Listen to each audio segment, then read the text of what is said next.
ክቡር ጀነራል ታደሰ ወረደ ወዲ ወረደ ፕሬዝደንት ጊዜያዊ ምምሕዳር ትግራይ፣ ክቡር አይተ አማኑኤል አሰፋ ምክትል ፕሬዝደንት ጊዜያዊ ምምሕዳር ትግራይ፣ ክቡር ዶክተር ደብረጽዮን ገብረ ሚካኤል አምቦ ወበር ህወሓት፣ ክቡር አቦና ብፁዕ አቡነ መርቆሬዎስ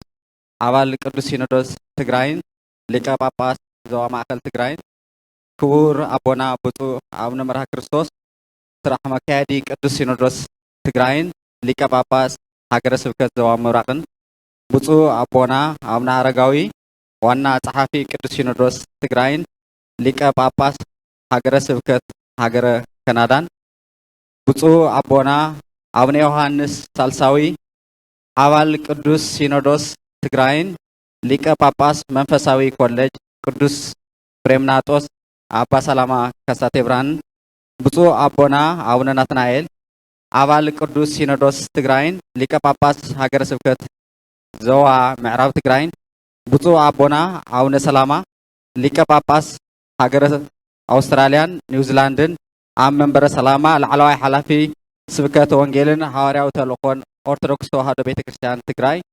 ብፁዕ አቦና አቡነ እምባቆ አባል ቅዱስ ሲኖዶስ ትግራይን ሊቀ ጳጳስ ሀገረ ስብከት ዞባ ደቡብ ምብራቅ ትግራይን፣ ክቡር ንቡሪድ ጎደፋ መርሃ ዋና ስራሕ መካየዲ ሀገረ ስብከት ዞባ ማእከል ዋና አማሓዳሪ ርእሰ አድባራት ወገዳማት አክሱም ጽዮን አባል ቦርድ መንፈሳዊ ኮሌጅ ቅዱስ ፍሬምናጦስ አባ ሰላማ ከሳቴ ብርሃን፣ ሊቃውንቲ ቤተክርስቲያን በብማዕረካትኩም፣ ክቡር አይተ ሽሻይ ግርማይ ዋና አማሓዳሪ ዞባ ማእከል ትግራይ፣ ክቡራት አባላት ካቢኔ ጊዜያዊ ምምሕዳር ትግራይ፣ ክቡር አይተ ትኩእ ሃይሉ ከንቲባ ከተማ አክሱም፣ ክቡራት አመራርሓ መንግስታዊ ቤት ዕዮታትን ውድባት ትግራይን፣ ክቡራት ላዕለዎት አመራርሓ ጸጥታ ትግራይ፣ ዝተኸበርካ ዲያስፖራ ትግራይ፣ ዝተኸበርካ ኣብ ከቢድ ሕሰም እትነብር ተመዛባሊ ህዝብና፣ ዝተኸበርኩም ነበርቲ ጥንታዊት ከተማ አክሱም፣ ዝተኸበርኩም ዕዱማት አጋይሽ፣ ዝተኸበርኩምን ዝተኸበርክንን ፈለማ ክብረ በዓል ሕዳር ጽዮን 2018 ዓመተ ምህረት ንምኽባር ኣብታ ብሕታዊት መንበረ ታቦተ ጽዮን መርክቦ መንበረ ሰላማ ትምህርተ ምልክትን ሓያልነትን ሱልጥነትን ምህዞን ፈጠራን መሰረት እምነትን ሃይማኖትን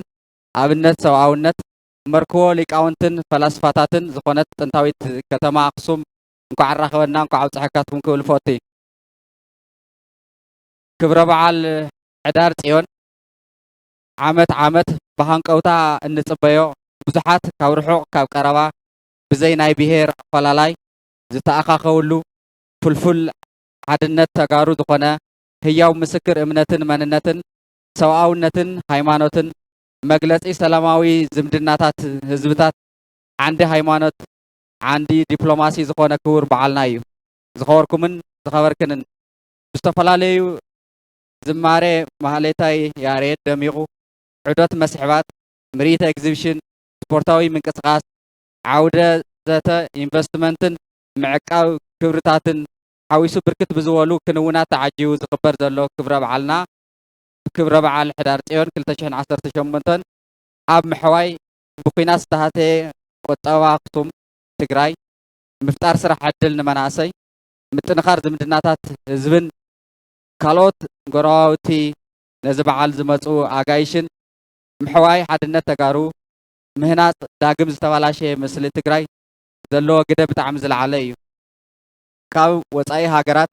መላእ ትግራይን ዝተፈላለዩ ክፋላት ኢትዮጵያን ዝመጻኹም ኣጋይሽ እቲ ክቡር ህዝቢ እንኳዕ ብድሓን መጻኹም ኣጋይሽ ጽዮን ኢሉ በርባዕተ ማእዝን እግሪ ሓፂቡ ቂም ረሲዑ ዝቕበል ህዝቢ ውሽጢ ኮይንኩም እዚ በዓል ከተውዕሩ ብምምጻኹምን ናብ መሰረትኩም ንልዕሊ 3000 ዓመት ብዙሕ ክብርታት ዝተዋህለለሉ ከባቢ ምምጻኹም ዝሕብን ኮይኑ ከም ተጋሩ ንሰላም ዘለና ፍጹም ቅዋም ንሰባት ደቂ ሰባትን ዘለና ክብሪ ንሃይማኖትና እውን ዘለና ልዑል ቦታ እትርእይሉ ዓብዪ ክቡር ቦታን ክቡር ሃይማኖታዊ በዓልን እዩ። ድሕሪ ኩናት ፅንተት ዝኽበር ዘሎ በዓል ሕዳር ጽዮን ክልተ ገጻት ትግራይ ዘርኢ እዩ። በቲ ሓደ ገጽ እዚ ክብረ በዓል ኣለሻ መዋፅኦ ዝወደቐት ትግራይ مسارحي حفشاوي حويت من نقاح زبيتاوي توريزم تجراي متبع عرس مركوسا متنقار حدنتات حزبن مراحتن متنقار محوراوي ركبات عالم لقاوي زمداناتن كوينونا قلقليو بتخالي قزقعا قدمي 5 عامت حدار 10 شعانتا كلتشحن 13 عامة مرت أو درو بعال إيون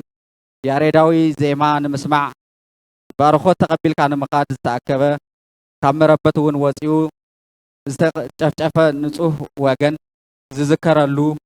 ስድራ ግዳያት እውን ኣጀኹም በይንኩም ኣይኮንኩምን ዝበሃልሉ ኣጋጣሚ እዩ ብተወሳኺ እውን ውዕሊ ፕሪቶርያ ብኣግባቡ ብዘይምፍፃሙ ዝተቆረሰ ግዝኣት ዝተበተነ ህዝቢ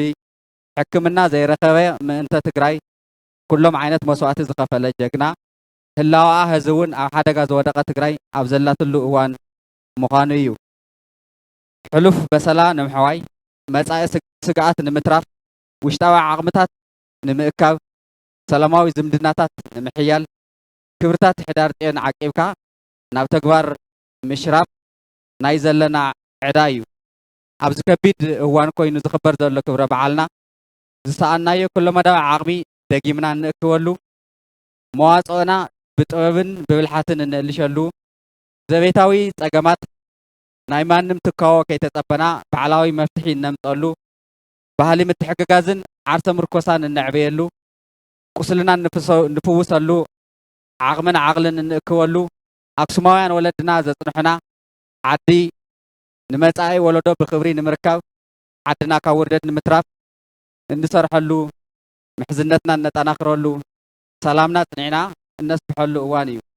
በዚ ኣጋጣሚ እዚ እዚ በዓል እዚ ብዝብርክ እዚ ክሓልፍ ብዙሓት ኣካላት ደኺሞም እዮም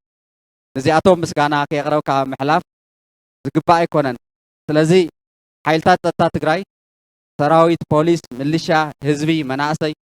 እዚ በዓል እዚ ብዝብርክ እዚ ክሓልፍ ዝገበርኩሞ ኣስተዋፅኦ ብስም ቢሮ ባህሊ ቱሪዝምን ክልል ትግራይ ከመስግነኩም ይፈቲ ህዝብን ምምሕዳርን ዞባ ማእኸል ከተማ ኣክሱም ርእሰ ኣድባራት ወገዳማት ኣክሱም ፅዮን መተሓበርቲ ዝበዓል ስፖንሰራት ብዓብዪ ከዓ መንእሰይ ኣክሱም ሚድያታት ኣብ ምስናድን ናብ ኣብ ዓለም ዘሎ ህዝቢ ኣብ ምብፃሕን ትገብርዎ ዘለኹም ፃዕሪ ዩኒቨርሲቲ ኣክሱም ካልኦት ኣብዚ ብቀጥታ ይኹን ብተዘዋዋሪ እዚ በዓል ኣብ ብጣዕሚ ከቢድ ግን ደሚቕ ኮይኑ ክሓልፍ ንዝገበርኩም ኣካላት ብስም ቢሮ ባህሊ ቱሪዝምን ክልል ትግራይ ሕዚ እውን ደጊመ ከመስግን እፈቲ ሰላም ንዓድና ሓድነት ንመራሕትና ሰናይ በዓል ሕዳር ፅዮን 2018 ክብርን ሞገስን ምእንተ ህላወ ትግራይ ኩሎም ዓይነት መስዋዕቲ ዝኸፈሉ ናይ ሎምን ናይ ትማልን ሰማዕታትና